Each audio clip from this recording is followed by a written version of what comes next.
é hora de trazermos o nosso convidado para a primeira entrevista da semana, o ex-reitor da Universidade Federal de Pelotas, professor da Escola Superior de Educação Física da Universidade, epidemiologista Pedro Alau.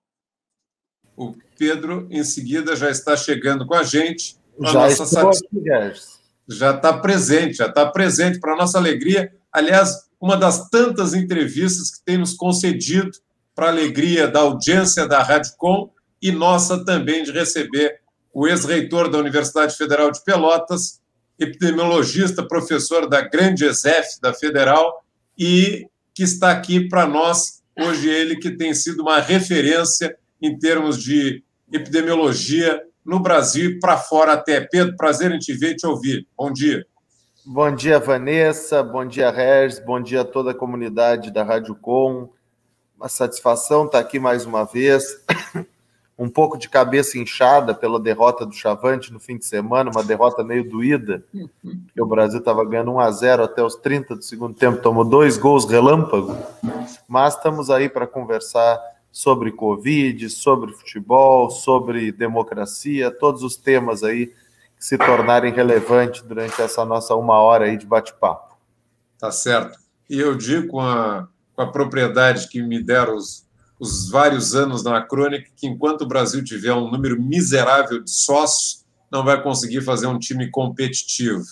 A torcida do Brasil tem que tomar juízo, se associar ao clube. Aqueles que podem, quando não faltar o feijão com arroz na mesa, tem que se associar. Pedro, tem uma questão que é por demais relevante, que foi fruto da tua atenção e do teu trabalho profissional recentemente. Tu publicaste um artigo, se eu não estou equivocado, no jornal Folha de São Paulo, dando conta do número de mortes que poderiam ter sido evitadas se o Brasil tivesse feito a devida prevenção, tivesse tido cuidado que o governo federal não tem com relação à pandemia no Brasil. E tu falaste num número que impactou o país, e muitos colegas teus da epidemiologia têm tido o teu trabalho como referência para se manifestar sobre esse assunto. Eu gostaria que tu fizesse uma explanação para nós e para a audiência da Rádio Com sobre esse teu trabalho e o número que chegasse de número de mortes evitáveis se os cuidados tivessem sido aqueles que a ciência recomenda. Olha, Regis, na verdade, inclusive, hoje eu vou acabar dando spoiler aqui na Rádio Com, porque eu estou atualizando essas contas a pedido do pessoal da CPI. Mas vamos lá, então eu vou te atualizar. O que aconteceu? Em dezembro do ano passado, na verdade até janeiro desse ano, eu atualizei os cálculos, foi uma publicação que originalmente saiu num periódico científico, o Lancet, e depois eu retratei num texto da Folha de São Paulo também. Até aquela época, a conta que a gente fez, eu fiz a conta, mostrava que 3 de cada 4 mortes que tinham acontecido no Brasil não teriam acontecido, e eu vou repetir eu vou enfatizar a próxima frase, porque ela é essencial. Caso nós estivéssemos na média mundial, não é o número de mortes que poderia ter sido evitado, é o número de mortes que não aconteceria se nós estivéssemos na média mundial. Se a gente tivesse melhor do que a média, era mais mortes ainda que poderíamos ter evitado. E naquela época, então, Regis, 3 de cada 4 mortes poderiam ter sido evitadas se nós estivéssemos na média mundial. O que significa estar na média mundial? Significa não estar fazendo um papel nem muito melhor, nem muito pior do que o conjunto dos países do mundo. O problema é que eu atualizei esses cálculos agora, antes de começar a entrevista, Regis, a situação piorou. A média mundial hoje é de 488 mortes para cada 1 milhão de habitantes, do mundo inteiro. E a média do Brasil é 2.293 mortes para cada 1 milhão de habitantes. Então, nós estamos mais perto de 4 de cada 5 mortes poderiam ter sido evitadas. Que representa mais do que 3 em 4, né? 4 de 5. Então, se a gente pegar o número atual e a gente arredondar, vamos arredondar para 500 mil mortes, 400 mil poderiam ter sido evitadas se o Brasil tivesse na média mundial. Deixa eu só complementar com um último número e aí eu passo para vocês de volta. Isso se nós estivéssemos na média.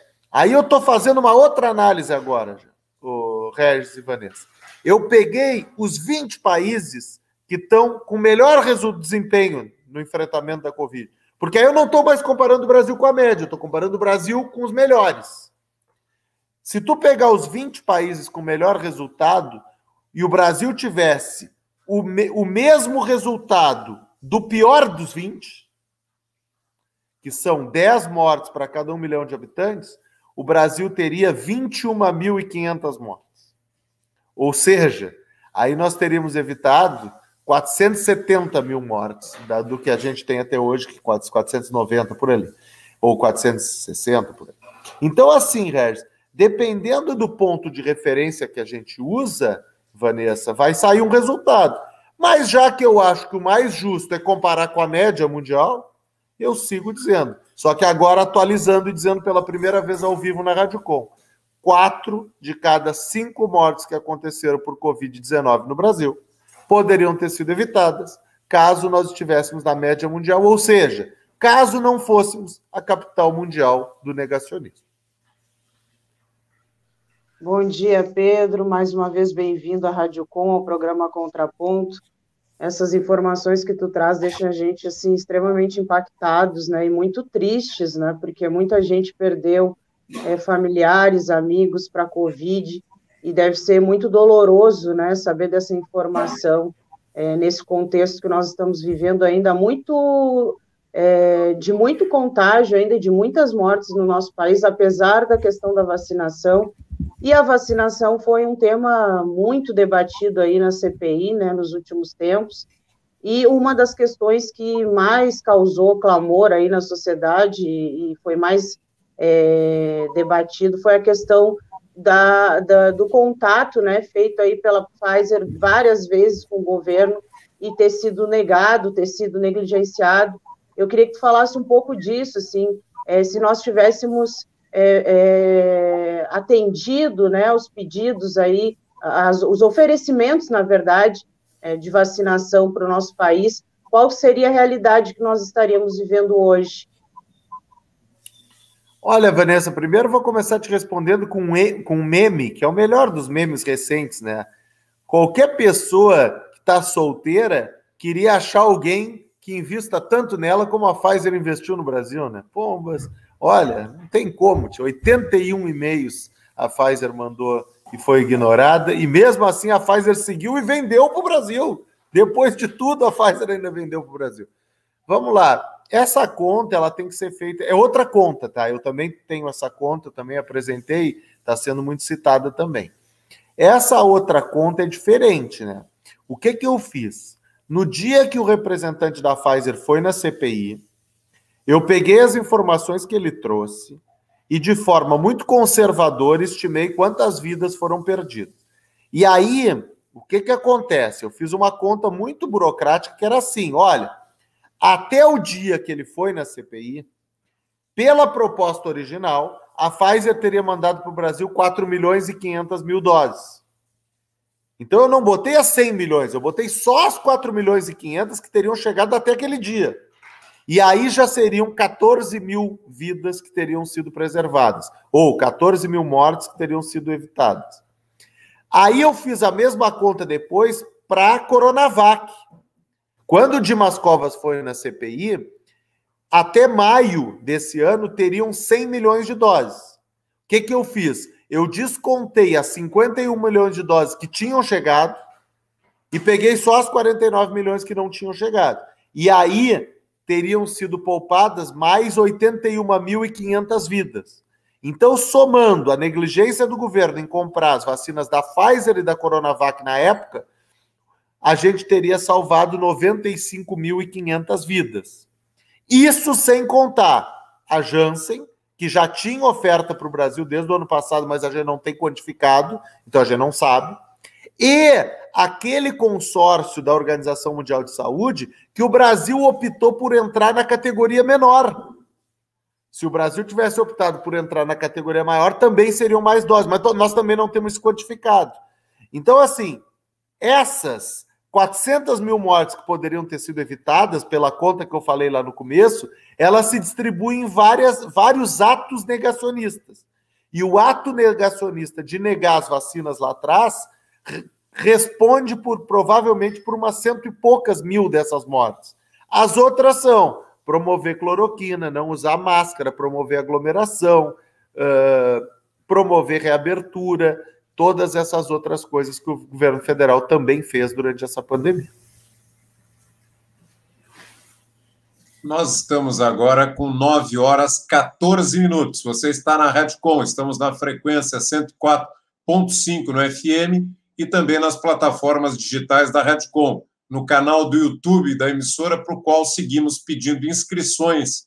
E também sigam a página do Facebook, é nosso pedido, e a conta do Twitter da RedCom, que agora tem em todas essas plataformas com imagem e som de qualidade. Eu vi, semana passada, uma entrevista do professor Pedro Alau para a Globo News. A mesma Globo News que foi cúmplice do golpe contra a presidenta Dilma Rousseff, a mesma Globo News que deu voz, né, para a Lava Jato, aquela farsa jurídico-institucional que teve em Curitiba, foi responsável pela prisão do ex-presidente Lula. E nessa entrevista do professor Pedro Alau, eu reparei que houve um momento que pretenderam, falando sobre a manifestação do atual presidente Bolsonaro, querendo falar sobre a questão do uso de máscara ou não, que ele continua defendendo que não se use máscara quem já foi vacinado, quem já teve Covid, e o jornalista Carlos Alberto Sardenberg, cúmplice do golpismo, ele fez uma pergunta para o professor Pedro, no sentido de estabelecer um contraditório ali. Mas o Bolsonaro, no momento em que deu a entrevista no Ministério do Turismo, ele foi aplaudido por uma claque. E no meu pensamento, eu estou vendo a entrevista do professor Pedro, ele disse assim, o Hitler também era aplaudido. E o professor Pedro Alau despachou a resposta nesse sentido. Isso dá mostras que tem semelhanças e que poderá ter um tribunal de Nuremberg também para o presidente atual da República, professor Pedro? Olha, primeiro, Vanessa, deixa eu dizer para a Vanessa e para o Regis, que agora, quando o Regis estava fazendo aí a solicitação para seguir a RadioCom, a única plataforma que eu não segui a RadioCom era no Twitter. Acho que é recente, né? Então, já segui no Twitter, já estou avisando, meu amigo, estamos no Twitter, Vanessa. Agora, sobre esse assunto, primeiro, antes de entrar no mérito, tem duas preliminares. A primeira preliminar é que eu estou seguindo a RadioCom agora no Twitter. E a segunda preliminar, Vanessa, eu conheço o Regis, acho que já faz uns 20 anos. É a primeira vez que eu recebo um elogio do Regis. Pô, o cara fica no orgulho, tia. O Regis me mandou um WhatsApp naquele dia dizendo, pô, Pedrinho, nós estávamos em sintonia. Eu pensei na resposta e tu dissesse exatamente o que eu pensei.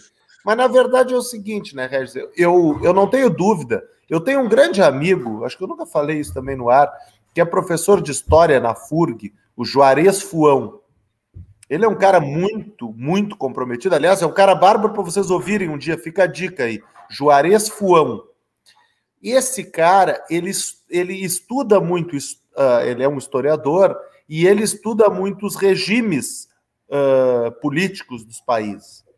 E ele me escreveu, já faz quase um ano, eu acho, mostrando que o governo Bolsonaro, ele preenche o checklist rapidinho de o que é um governo fascista, mas preenche mesmo. Ataque à imprensa, ataque ao conhecimento, propagação de teorias conspiratórias e o que o Regis acabou de dizer, um discurso para uma claque fiel e pequena. Então, assim, quando o Bolsonaro diz que é para tirar as máscaras, que está na hora de as pessoas tirarem a máscara, e uma claque que, sinceramente, devia ser de 20 pessoas, aplaude no fundo, isso não quer dizer nada. Isso só quer dizer que tem uma... E aí eu fiz a comparação, que o Regis pegou muito bem, que também, se tu olhar qualquer discurso do Hitler, sempre tem uma claque aplaudindo, isso faz parte do componente do sistema. O problema é que a claque está se tornando menor e a gente espera que, inclusive, aqueles que defenderam e que ajudaram a colocá-lo lá, pelo menos tenham a decência de notar o tamanho do erro que cometeram, e esse erro, eu não tenho dúvida nenhuma, falei isso para a Carta Capital na semana passada também, né, Regis e Vanessa? Eu falei para a Carta Capital, eu não vejo nenhuma possibilidade de não punição do presidente, nenhuma. Seja em Haia, Tribunal Internacional de Haia, seja na CPI, seja nos inquéritos criminais, etc. Então, eu penso, pensando com a cabeça de gestor, porque eu fui gestor há pouco tempo atrás, né, Regis? E aí, cara, como é que o gestor é condenado? Vamos explicar. Desculpa, vou demorar uns 3 minutos, mas como é que o gestor é condenado? Existem formas quando o gestor é condenado. O gestor, por ser a figura máxima da hierarquia institucional, ele naturalmente pode ser corresponsabilizado por qualquer coisa que aconteça na sua instituição. Vamos dar um exemplo bem concreto no caso da UFPEL, que eu era reitor, eu era a autoridade máxima.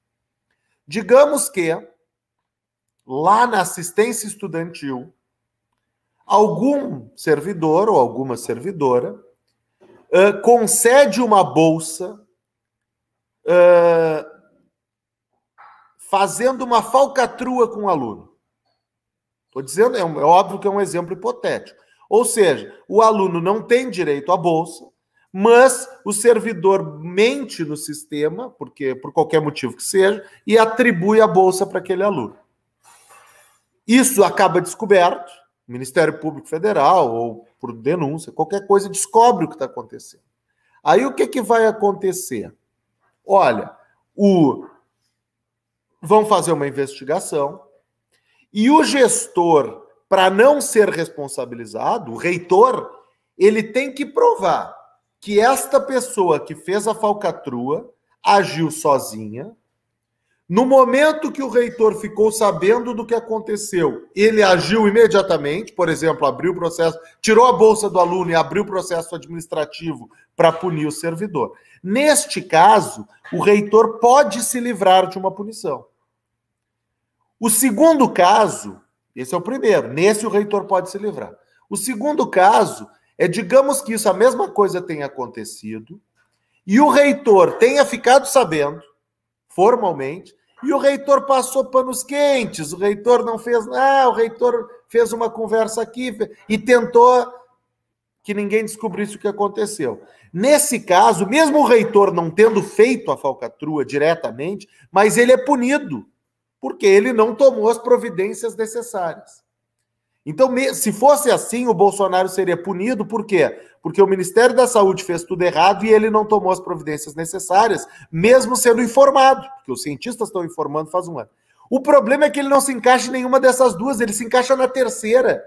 Ele é o próprio servidor que está cometendo o crime. O ministro, por incrível que pareça, numa lógica hierárquica meio maluca, ele é o responsável, porque ele é que promove a aglomeração, ele é que não usa máscara, ele é que discursa contra a vacina. Então, assim, qualquer análise isenta e séria, sob o ponto de vista processual, acaba punindo diretamente o presidente. Então, por isso que eu disse, desculpem a longa resposta, por isso que eu disse para a Carta Capital que eu não vejo nenhuma possibilidade de o Bolsonaro não sair muito, mas muito bem punido da CPI e de todas as investigações que vão suceder à CPI.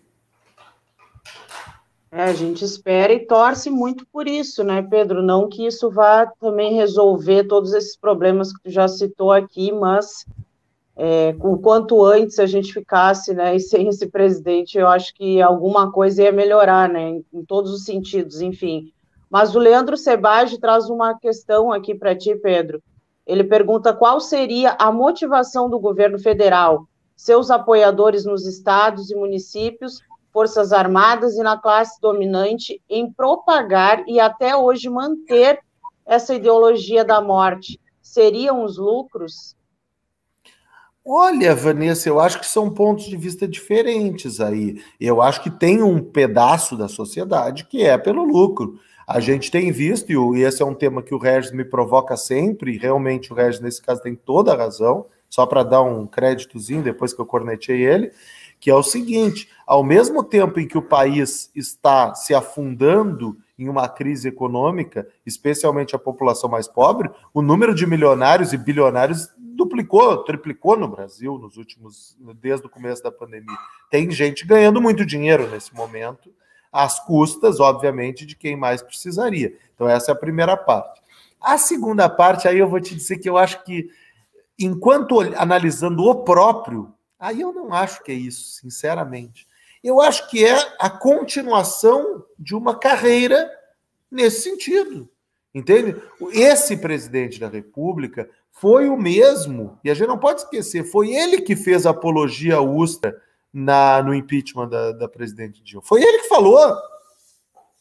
Esse mesmo presidente foi condenado pela declaração contra Maria do Rosário, que ele disse que ela não mereceria ser estuprada.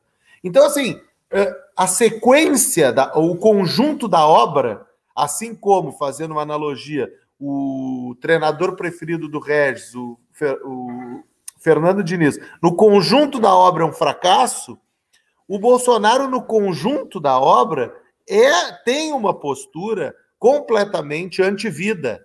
Então, ele só está mantendo o que ele mostrou para a sociedade. E aí torna mais grave ainda aqueles que votaram nele. E claro que eu não quero disseminar o ódio, porque eu quero que essas pessoas admitam o erro. Mas quando votaram, já deveriam saber. Porque já era uma história que vinha. Não era uma novidade. E aí eu vou fazer até a comparação. Talvez por ser mais jovem eu esteja errado, mas eu acho que aí o Regis pode me corrigir se eu estiver errado, porque eu e tu, né, Vanessa, somos jovens, somos de outra geração.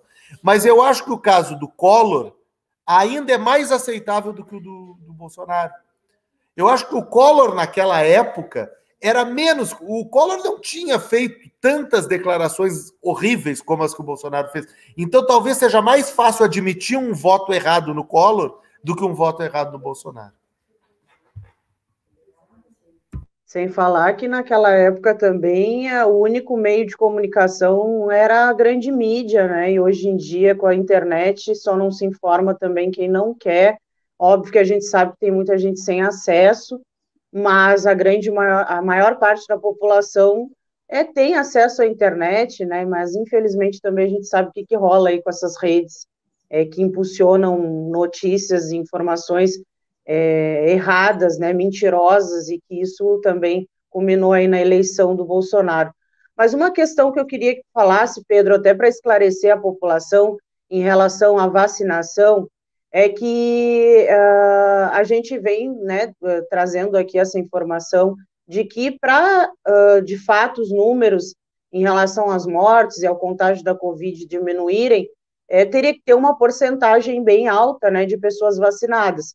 E eu, conversando com uma amiga esses dias que mora fora aqui do estado, na cidade dela, eu não lembro qual é, mas ela estava falando que a vacinação lá está em alta, assim, né? Muitas pessoas se vacinando, inclusive já pessoas jovens, e mesmo assim o número de contágio e de mortes não diminuiu muito, né?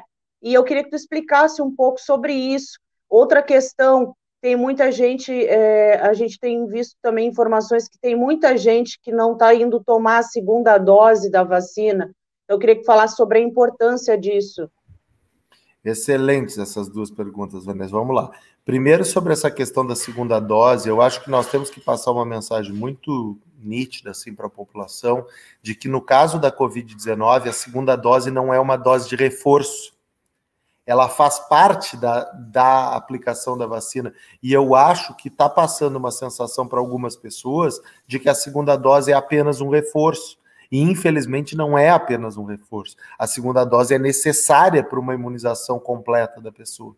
Então, assim, fica o apelo, certamente que os ouvintes da Rádio Com, as pessoas que acompanham a Rádio Com, são um público bastante informado sobre isso, porque é uma rádio que apresenta uma comunicação coerente sobre o assunto, mas é sempre bom lembrar, vão tomar a segunda dose, todos, por favor, porque isso ajuda a proteger a própria pessoa e ajuda a proteger os outros.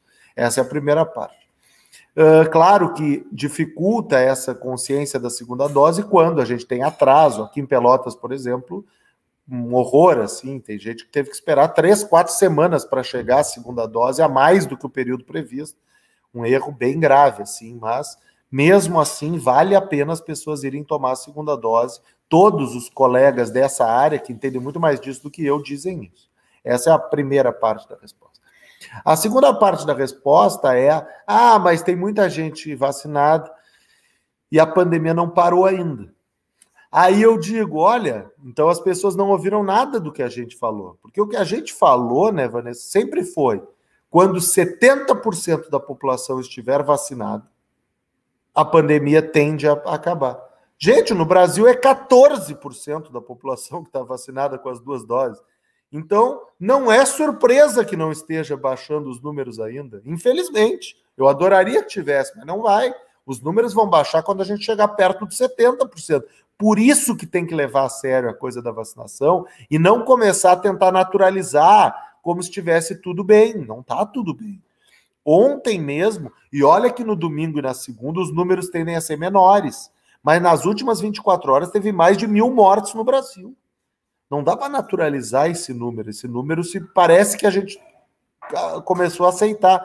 E aí vem a outra informação, também dando spoiler da coluna de amanhã. Quando a gente olha o ranking de vacinações, e ontem, para a coluna de amanhã, eu peguei esse ranking. Percentual da população totalmente imunizada, ou seja, com 2 doses, ou no caso dos lugares que adotaram a vacina da Janssen, 1 dose só na vacina da Janssen, que é a única que tem 1 dose.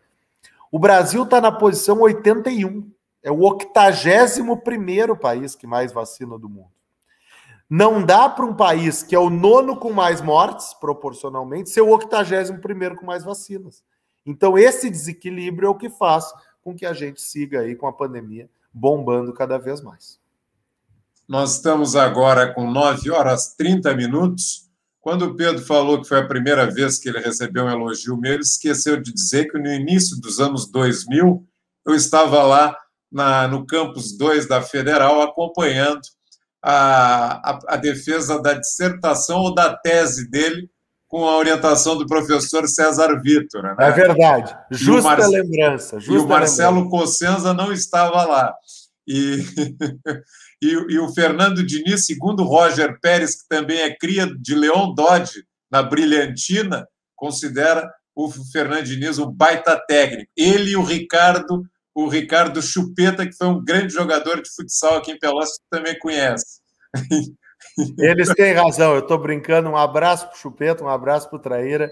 Certamente que o Fernando Diniz tem uma concepção de futebol muito parecida com a que o Regis gosta, que é a mesma que eu gosto também, mas tem que melhorar os resultados. Isso aí a gente vai falar em outro momento. Exatamente, que o Leon Dodge também aprecia, nosso guru. E digamos assim, Pedro, tu tens sido citado por muitos colegas teus no Brasil inteiro, e também tu és citado na CPI. A microbiologista Natália Pasternak, que esteve lá, junto com o ex-presidente da Anvisa também, pessoas de alto nível de intervenção nesse debate, te citaram várias vezes. E eu fico pensando, tu já foste convidado, é uma pergunta a mim também do jornalista Roberto Ribeiro, que se comunicou comigo pelo WhatsApp, tu já foste convidado para ser ouvido na CPI da Covid, Pedro? É assim, Regis, eu já fui convidado, já foi aprovada a minha convocação, o meu requerimento, assim como já foi aprovado também o convite do César Victor. São 2 epidemiologistas de Pelotas que já estão com o nome aprovado lá. O que acontece é que entre o nome estar aprovado e a sair a convocação com data, tem uma lógica investigativa, inclusive pode ser que não nos chamem. Então, assim, existe no meu caso tinha múltiplos requerimentos, foi aprovado lá. O caso do César também tinha um requerimento, acho que era no nome do Humberto Costa, senador Humberto Costa. Estamos lá os 2 com o nome aprovado, já tem até o extrato lá que mostra a aprovação, tem até a data que foi aprovado, mas não temos a data ainda que vamos lá. Da minha parte, o que eu estou fazendo é preparar o material, juntar as evidências para dizer a posição aí minha como epidemiologista sobre o que está acontecendo. No caso do depoimento da Natália, da doutora Natália, eu acho importante falar algumas coisas sobre o depoimento da doutora Natália, porque me parece assim, embora a gente tenha feito um pouco de muito elogio ao depoimento da doutora Luana na semana anterior, porque foi um pouco de quebrar um ritmo muito ruim de depoimentos na CPI. O da Luana teve esse papel, mas o depoimento da Natália foi brilhante, né? Acho que nós temos que fazer esse reconhecimento, acho que até como homenagem às mulheres na ciência, etc. e tal. O depoimento da Natália, ele tem temas, especialmente a fala inicial dela de 15 minutos, tem temas ali que a gente tem que entender bem o que ela quis dizer. Primeiro, a escolha dela em falar da cloroquina. Foi uma escolha... Eu achei estranho no começo, eu achei que a Natália não ia entrar na cloroquina.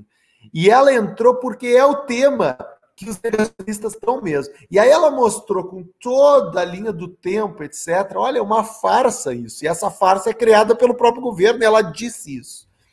Claro que a sacada dela de fazer a brincadeira das emas, etc. e tal, ajudou muito. Uma outra coisa que eu quero destacar, muito positiva da intervenção da Natália, foi a analogia do goleiro para a vacinação. Não sei se vocês acompanharam, porque aquela é uma analogia perfeita. Nenhum de nós que somos comunicadores da ciência, tínhamos conseguido criar uma analogia tão boa, nem o Átila, nem ela, nem eu, nem a doutora Margarete, que estamos sempre na mídia. Aquela é uma analogia perfeita, porque é isso, a vacina, ela não constrói uma parede de concreto em toda a trave que impede a bola de entrar. Ela constrói um Tafarel, para quem gosta do Tafarel, um Van der Sar, goleiro holandês que eu gostava. Ou seja, ela constrói um goleiro muito bom, que dificulta que a bola entre no gol. Mas se tu tiver uma zaga muito ruim e a bola for no gol toda hora, uma hora o goleiro não vai pegar. E a vacina é a mesma coisa. Por isso que quando o pessoal diz, tem profissional de saúde que está se reinfectando mesmo estando vacinado, mas claro, o profissional de saúde está todos os dias praticamente, alguns se expondo ao vírus, é normal. Felizmente, essa nova infecção costuma ser mais leve, especialmente para quem está vacinado. Então eu acho que a Natália ela foi brilhante. Pela ciência, pelo comprometimento político e com a verdade, e pela capacidade de fazer analogias que as pessoas entendam. Então, eu acho que merece esse destaque, assim, o depoimento dela, porque eu acho que ela foi brilhante nesses 3 temas que, para mim, são os mais importantes ali, que tu tem que levar num momento como aqui. Pedro, a gente tem várias questões aqui nos nossos comentários para ti. O Fernando Machado, ele faz uma pergunta bem importante, que eu acho que eu não sei se essa resposta ela já é possível, mas ele pergunta quanto tempo a vacina dura, né? Porque, enfim, tem a vacina da própria gripe, todos os anos as pessoas tomam essa vacina, né? Já saíram estudos né, dizendo em quanto tempo teremos que tomar de novo uma vacina contra a Covid-19. Essa é uma questão. O Eduardo Chagas fala o seguinte: no embalo da pergunta da Vanessa, gostaria que o Pedro avaliasse a vacinação nos municípios. Não está sendo pouco ou mal divulgada? As equipes de saúde da família estão atuando para divulgá-la? O Fábio Cóssio pergunta ao Pedro como ele avalia o calendário de vacinação para os próximos meses. E aí, pegando um gancho nessa pergunta do Fábio, o governo do estado anunciou, né, na última semana, que até setembro quer vacinar toda a população maior de 18 anos no estado do Rio Grande do Sul. A gente fica numa expectativa, numa ansiedade, inclusive, em relação a isso, mas será que isso vai, de fato, se concretizar, Pedro? Porque o governo do estado também depende do governo federal, né, em relação a isso. Deixa eu ver se tem mais alguma pergunta. Deixa eu responder essas enquanto tu olha a próxima, eu vou me confundir. Olha só, Vanessa, primeiro assim, quanto tempo dura a imunidade conferida pela vacina? Primeiro que as notícias são boas, ela tem durado bastante, a gente não sabe o quanto, porque não tem ninguém que teve Covid 3 anos atrás para a gente saber. Então assim, os colegas dessa área, eles praticamente têm uma resposta unânime. Primeiro, não vai ser uma vez só na vida que nós vamos fazer vacina contra a Covid, nós vamos ter que refazer de tempos em tempos, mas não se sabe quanto que é de tempos em tempos. E se eu tivesse que chutar, pelo que eu tenho ouvido desses colegas, não vai ser anualmente, vai ser mais aberto, mais longo período. Talvez a cada 2 anos, junto com a vacina da gripe, está se desenvolvendo na Butantan Vac, não sei se vocês já ouviram isso, eles estão tentando botar a vacina da Covid junto com a vacina da gripe que é uma ótima estratégia de saúde pública, né? Porque são vacinas que as pessoas estão acostumadas a tomar, a da gripe, no caso. Então, acho eu, Vanessa, que pelo menos de 2 em 2 ou de 3 em 3 anos, mas não sei ainda de quanto em quanto. Segunda parte, como é que eu tenho visto nos municípios? Olha, a campanha de vacinação nos municípios, ela sofre de problemas. Aqui em Pelotas, eu vou falar mais de Pelotas. Quais são os 2 problemas que eu vejo assim mais concretos? O primeiro é a questão do reagendamento. Eu acho que está faltando uma postura mais ativa da prefeitura. Não adianta tu vacinar a pessoa a primeira dose, o Regis vai lá, toma a primeira dose e vai uma carteirinha que diz para ele quando é que ele tem que voltar para a segunda dose. Hoje em dia, o Regis tinha que ficar recebendo um alerta no celular, se ele tem celular, ou uma cartinha dizendo, falta uma semana para a tua segunda dose. Uma ligação. Olha, falta amanhã a tua segunda dose, tu vem que horas? E esse acompanhamento mais ativo facilitaria e melhoraria esse problema que a gente está tendo das pessoas não voltarem para a segunda dose. Então fica essa dica aí para a nossa secretária Roberta, se essa informação chegar para ela, que eu acho que precisa de uma postura mais ativa para lembrar as pessoas da segunda dose. E agora, em relação às previsões, etc. e tal. Aí, primeiro eu vou dizer o seguinte, eu acho que, na minha percepção, está chata essa disputa do Eduardo Leite com o Dória, ficar dizendo quem vai acabar antes de vacinar.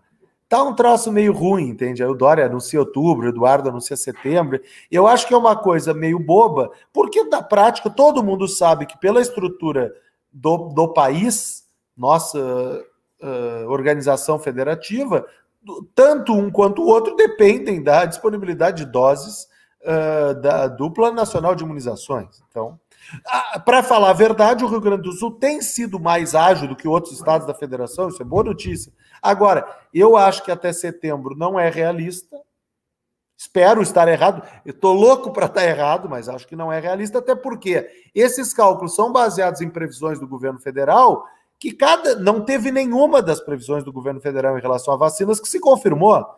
Todas as vezes a previsão para o mês seguinte é X, ao longo do mês, diminuiu X%, diminuiu Y%, diminuiu... Então, assim, eu não consigo imaginar que até setembro o Rio Grande do Sul ou São Paulo vão estar com todos os adultos imunizados. E agora, já complementando para acabar essa resposta, ainda tem a novidade da semana passada, que a vacina da Pfizer já está formalmente liberada de 12 a 18 anos também. De 12 a 17 que não estava. Então, assim... isso é ótima notícia, porque aumenta o contingente de pessoas que podem ser imunizadas.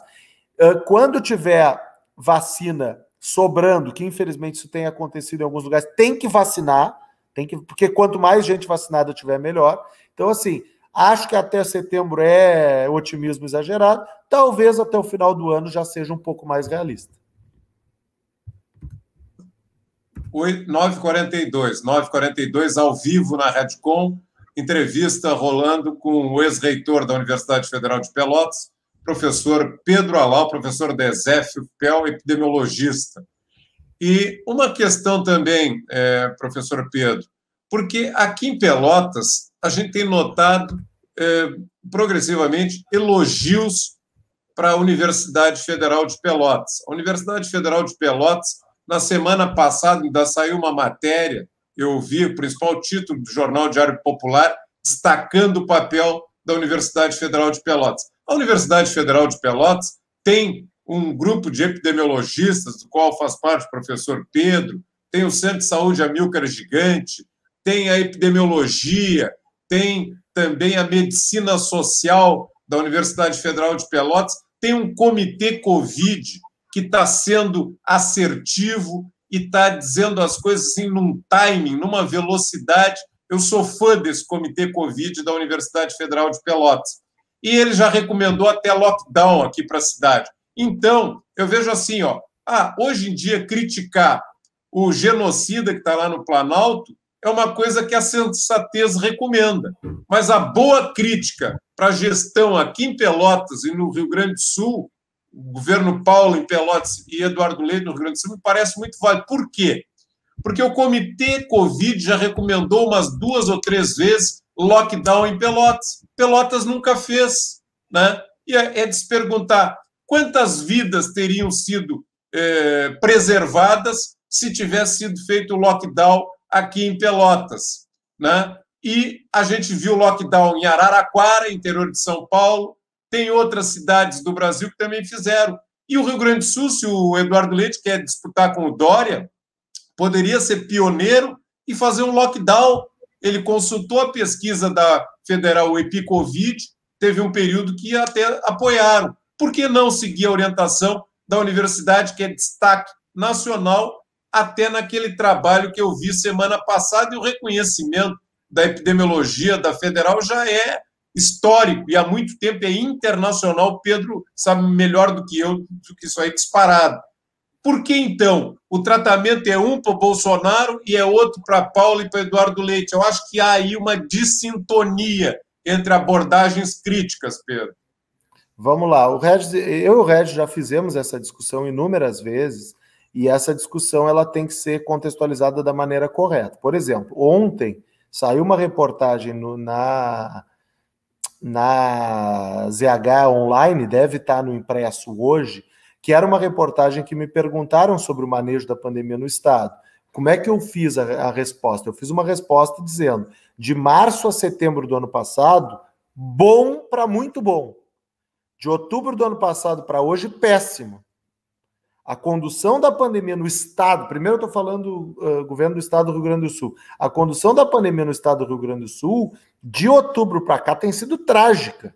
Tem sido no nível Brasil, eu te diria, com exceção da vacinação, que a gente está sendo mais eficiente do que a média nacional. Mas é isso. O que aconteceu, Regis? Lá no começo, o Estado do Rio Grande do Sul ouviu muito a ciência, não em todos os tópicos, não ouviu em relação a testagem, isolamento, rastreamento de contatos, eu já falei isso várias vezes, não ouviu em relação à necessidade de lockdowns curtos e rigorosos, mas ouviu em relação à necessidade de restrição da circulação, tinha um sistema de bandeiras que no começo era sério e era bem implementado, embora não fosse ideal, mas era bem implementado, era muito melhor que a média.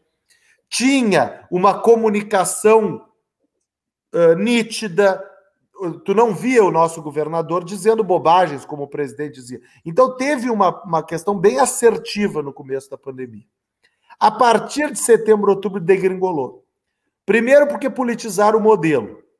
A cidade pode recorrer, pode ter cogestão. Na prática, começaram a liberar de vez. E agora veio com esse novo modelo trágico, que a maioria dos especialistas não criticaram. Eu fui um dos poucos que critiquei quando saiu esse novo modelo, dizendo que era um horror, porque esse novo modelo, na prática, é o fim das restrições. Porque deixar para a decisão dos prefeitos foi um erro grosseiro. Eu falei isso e repeti nessa reportagem da 0 Hora. Então, assim, no Estado, para resumir a minha resposta, Regis, o Estado começou muito melhor do que a média nacional e hoje está tão ruim quanto o resto do país. Ponto. Cidade de Pelotas. A cidade de Pelotas tem um comportamento parecido com o do Estado, não é por acaso, né? Óbvio que tem um alinhamento político. Tem algumas vantagens que Pelotas teve. Pelotas, por exemplo, teve uma coisa que o Estado não teve coragem de fazer, ou não sei se foi falta de coragem, mas errou. Pelotas botou no mesmo comitê pessoal do empresariado, pessoal do Conselho Municipal de Saúde, pessoal da ciência. Então, de uma forma ou de outra, conseguiram disputar opiniões no mesmo espaço. Mas aí volta o problema, e aí o Regis já falou sobre isso, eu concordo contigo, Regis, não pensa que nós estamos discordando tanto. Até um certo momento, tinha uma lógica de um entendimento de que, em alguns casos, me desculpe, mas a opinião da ciência é a opinião da ciência, porque isso é uma pauta científica. E, a partir do mesmo momento que no Estado, isso degringolou também. Eu acho que Pelotas, e eu tenho que fazer esse reconhecimento, embora ele tenha... Pelotas ainda tenta, de tempos em tempos, vamos fazer pelo menos um lockdown de fim de semana. O Rio Grande do Sul não tem isso. Pelotas tenta. Esses dias teve o lockdown de 4 dias consecutivos. Pelotas levou uma proposta para a Zona Sul, porque agora a decisão é no nível regional, que era uma proposta mais rigorosa. A Zona Sul reverteu. Então, Regis, eu acho que por justiça, e por isso que eu me manifesto dessa forma, eu não acho razoável comparar diretamente a postura, porque a nossa prefeita em nenhum momento fez declarações anticiência que eu tenha visto. Agora, realmente, se tivéssemos ouvido, desde o começo da pandemia, as opiniões da epidemiologia da UFPEL, Pelotas, o Estado e o Brasil estariam numa situação muito melhor. Deixa eu só mostrar uma última coisa aqui rapidinho, que acabou de chegar no meu Twitter aqui. Saiu um artigo agora no Lancet, mostrando exatamente o que a gente disse. O que o artigo olha? O desfecho do artigo não tem nada a ver com morte, nem com caso. O desfecho do artigo, a variável principal é economia. É só sobre economia o artigo. E o artigo mostra, de forma concreta, que os países que adotaram medidas para zerar o vírus, ao invés de conviver com o vírus, têm resultado econômico muito melhor. E é o que a gente vem dizendo desde o começo. Então, assim, ouçam a ciência, parem de fazer molecagem, ouçam a ciência, que a situação vai ficar muito melhor. A gente tem uma questão aqui do Jeffone De Rosso, né? Mas eu acho que o Pedro já acabou respondendo, né? Que ele primeiro elogia, excelente entrevista. Pergunto se, analisando os dados referentes ao contágio, internados e internados em UTI, que se mantêm elevados e aumentando, não seria o caso de decretar medidas mais restritivas e até um lockdown nesse momento, Pedro? Sem dúvida, Vanessa, sem dúvida. Em qualquer momento da pandemia, em que a pandemia está fora de controle, e este é um deles, a melhor estratégia a ser feita é, considerando, eu já estou dizendo, considerando um país que não vai ter proteção social, e tu não vai ter as garantias que deveria ter. Para tudo por 3 semanas. Cria programas locais de garantia da sobrevivência das pessoas e bota os números no chão e aí reabre. É isso que tem que fazer. Em vários momentos da pandemia é isso que tem que fazer. Isso é muito melhor para a saúde e é muito melhor para a economia. Então, assim, não adianta as pessoas fazerem a conta do hoje, porque isso não é uma corrida de 100 metros, é uma maratona. Tu pega o lojista para ele, como é que ele está fazendo a conta? Ele está fazendo a conta assim, não, se parar tudo por 3 semanas, o meu fluxo de caixa vai ser 0. É melhor agora que eu estou ganhando 30% do que eu poderia. Mas não é, porque ele vai ficar ganhando 30% do que ele poderia por 6 meses. É melhor, então, ganhar 0 por 3 semanas e depois subir para 70%, 80%, talvez 90%, do que ficar nesse 30% eternamente. Mas essa posição, a gente falhou como pesquisadores em passar essa visão para a comunidade. Eu acho que a gente, no final, hoje, as nossas narrativas se tornaram aceitas pela população. A população sabe que cloroquina não funciona, a população sabe que vacina funciona, a população sabe que máscara funciona. A única mensagem que a gente não conseguiu passar, a nossa única derrota nesse plano da comunicação, foi a população entender que para a economia é melhor fechar tudo por pouco tempo do que ficar aberto meia boca por muito tempo. A gente falhou e a gente tem que saber fazer autocrítica também. Nós estamos com 9 horas e 52 minutos. Tem um comentário aqui da Martina Schimzek, que ela fala direto da Alemanha, e eu concordo muito com a Martina. Ela diz assim, ó, a prefeita, ela se refere assim, a prefeita Paula, nunca foi burra, só é neoliberal das piores. Sem desculpas para a Paula. Ela escuta todos para, no fim, dar ouvidos para os apoiadores dela. Até porque, dentro desse comitê de enfrentamento à Covid, aqui da Prefeitura de Pelotas, tem, como disse o professor Pedro, tem a ciência, tem educadores, mas não tem representantes dos sindicatos de trabalhadores. Tem dos patrões, mas não tem dos trabalhadores nesse comitê Covid. E outra, se a gente for olhar os dados recentes do próprio painel da Prefeitura, está lá, na semana passada, 16 pacientes aguardavam leitos nas UTIs de terapia intensiva aqui em Pelotas. Hoje, no mesmo painel, eu vi agora pela manhã, são 11 pessoas esperando leitos. Se ela tivesse ouvido mais a prefeita, a secretária de saúde, Roberta Paganini, tivesse ouvido mais a Universidade Federal de Pelotas, que é autoridade no assunto. Isso o Brasil reconhece, até o mundo reconhece. O Pedro não diz isso. O mundo reconhece, o mundo reconhece. O Pedro não fica dizendo isso toda hora porque não quer fazer o autoelogio, mas isso é um fato que o mundo reconhece. Então, esses dados aí são acachapantes. Então, eu vejo, sim, responsabilidades na Prefeitura de Pelotas, como no governo do Estado. Mortes teriam sido evitadas, na minha maneira de ver, se tivesse seguido. Regis, deixa eu complementar. Desculpa, não quero te interromper, mas eu também concordo. Eu não estou dizendo que... Muito longe disso. Eu estou dizendo que no enfrentamento do governo federal tem erros.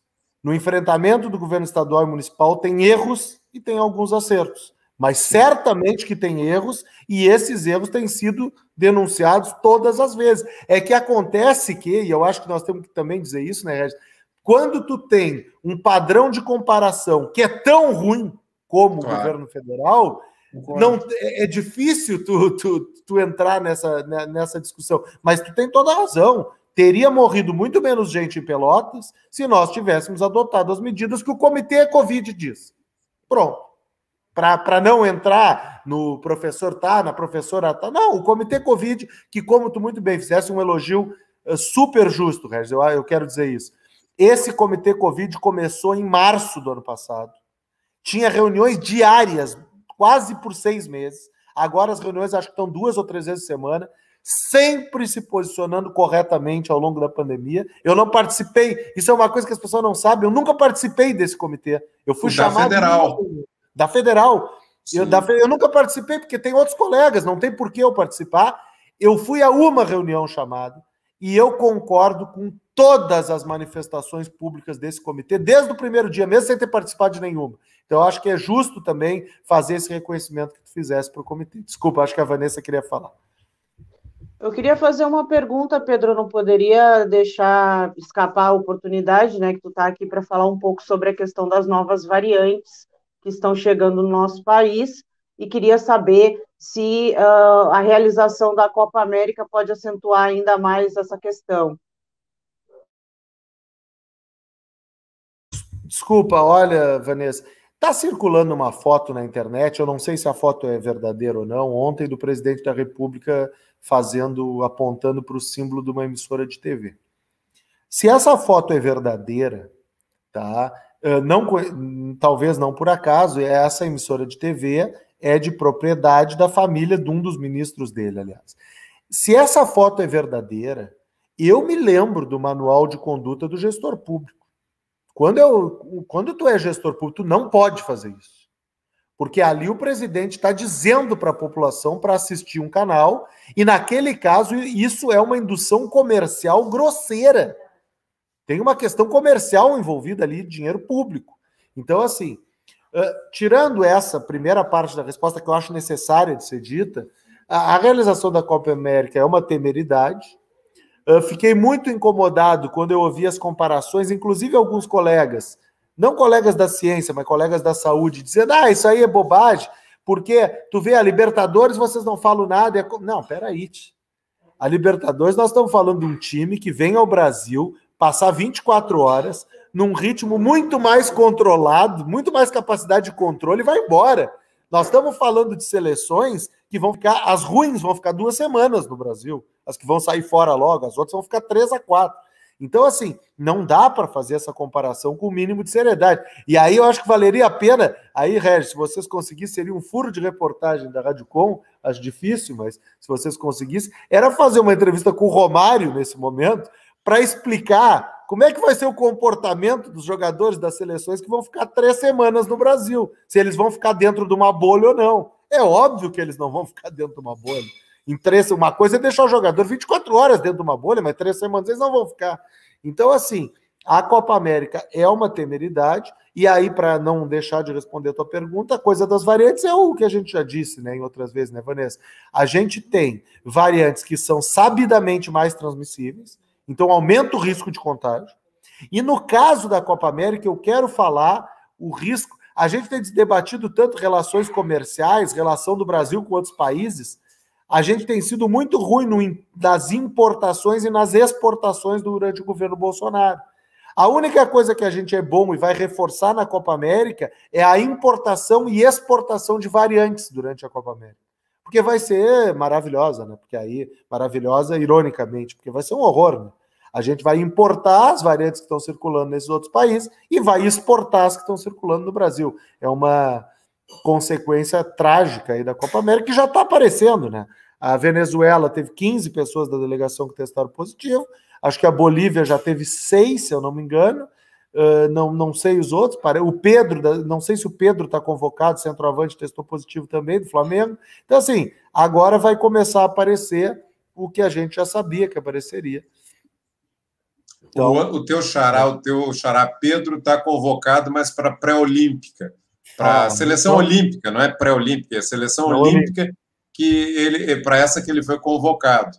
E tem já 3 delegações com jogadores que testaram positivo. A da Colômbia, a da Venezuela, que jogou ontem com o Brasil, com cerca de 7, parece, ou 10 jogadores e membros de comissão técnica, Colômbia, a Venezuela e Bolívia. Quer dizer, e certamente que vai aparecer em outros, porque essa é uma questão fundamental. A testagem ela não mostra imediatamente, né, Pedro? Pode ser que alguém esteja já infectado e daqui a pouco é que o teste vai acusar mais tarde. Então, isso pode ser que mostre mais delegações.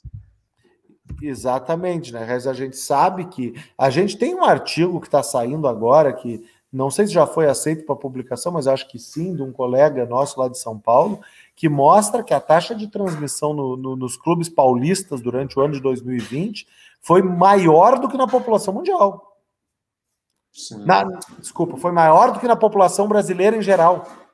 Então, assim, essa história de que a bolha do futebol, não, a bolha do futebol não tá prevenindo nada, ao contrário, ela está com uma disseminação no mesmo nível ou maior do que a população em geral, porque esses atletas estão muito expostos. E aí tem acontecido uma coisa super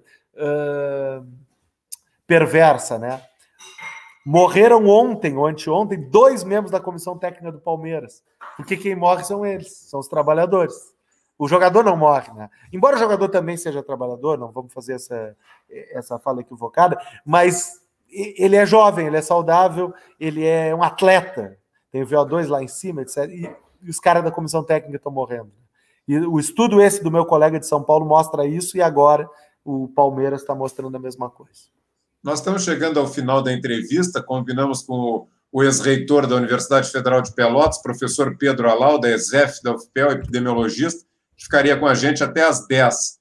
E já chegou no tempo limite dessa entrevista. Só que tem uma ouvinte, uma espectadora aqui da Rádio Com, ela perguntou onde é possível encontrar as colunas do professor Pedro Alau. Essas colunas estão na Folha de São Paulo. Como a Folha é um jornal que, para a gente ter acesso ao site, tem que ser assinante, eu não sei se em outros locais seria possível encontrar as colunas que o professor Pedro Alau produz. Não, olha só, Regis, isso aí é uma coisa importante mesmo. Eu tenho até na ciência, eu tenho uma postura, já faz 10 anos, que os meus artigos, todos eu faço eles de acesso livre, mesmo que tenha que pagar para fazer isso, mas eu acho importante essa coisa. E no caso da coluna do jornal, eu não tenho diretamente como fazer isso. Uma coisa que eu estou tentando fazer, e agora eu vou fazer contato com a Folha, é tentar produzir um livro com a coletânea das colunas para disponibilizar isso de forma mais aberta. Mas realmente, infelizmente, essa é a característica, mas aqui o Regis tem acesso, o Regis, se precisa me mandar o WhatsApp, eu vou passando para o Regis aí, para o pessoal poder ler as colunas. Amanhã, às 7 da manhã, sai a próxima. Sempre na terça, 7 horas da manhã, sai uma nova coluna. Nos resta agradecer, né, Regis, a presença mais uma vez aqui do Pedro Alau, trazendo importantes esclarecimentos aqui. Esse debate constante aqui da Rádio Com não poderia ser diferente, né, porque infelizmente a gente ainda está enfrentando todos esses problemas causados pela pandemia no nosso país. Muito obrigado, Pedro, bom dia para ti, espero que a gente possa te receber aqui constantemente, e também a gente sempre torce para que numa próxima seja com notícias mais amenas, né, mais positivas para a nossa população, mas está difícil, né, Pedro? Obrigado, Vanessa. Eu também espero, até para a gente poder seguir as brincadeiras aí do futebol, dos outros assuntos que a gente gosta tanto de conversar, mas eu acho que por uma questão de responsabilidade a gente tem que tratar do assunto, que é o assunto mais relevante do momento. Então, acho que por pelo menos mais alguns meses voltarei, se convidado, mas infelizmente, provavelmente, seguirei voltando para falar do mesmo tema. Obrigado, querida Vanessa, obrigado, Rez, obrigado a todos que nos acompanham. Essas entrevistas na Rádio Com, elas têm um alcance impressionante, assim, eu não sei como é que é isso para vocês, mas para mim muita gente comenta, muitos assistem ao vivo e muitos assistem depois, então fica aqui o meu agradecimento, já os meus parabéns pela passagem aí do aniversário de 20 anos da Rádio Com. Sou fã, confesso, da Rádio Com, já falei isso várias vezes, e, portanto, estou sempre à disposição. O Regis, agora o Ivan, a Vanessa, todos eles, a hora que me convidam, eu tento sempre aceitar. Às vezes eu não consigo, mas sempre que possível eu vou estar à disposição. Um abraço para vocês. Valeu, Pedro. Abraço, Pedro. Muito obrigado mais uma vez.